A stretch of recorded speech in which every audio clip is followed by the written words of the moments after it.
Alam nyo guys, ang saya ko ngayon. Promise.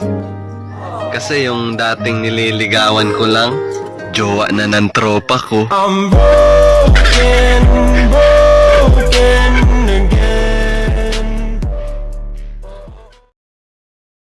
Oo, talo mo ako sa papogian.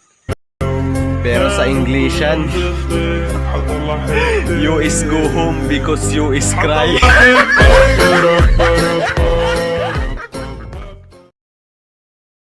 Boys, tandaan nyo, isang babae lang ang binigay ni Lord kay Adan at yun ay si Eva. Hindi pa iba-iba.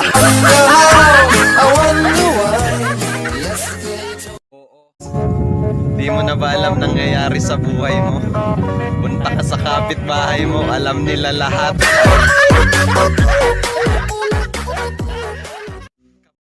Para sa mga babaeng nasasaktan dyan ng paulit-ulit, hindi ka na bata para umiyak.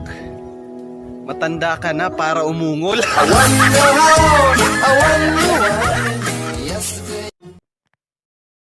Dili tanang babae mamili og gwapo. But! Bisan pag-unsa imong panagway diha. Di na tinodoy! Alagay padalas mga promise lagi! Fire truck gani, tubig karga, dapat kalayo!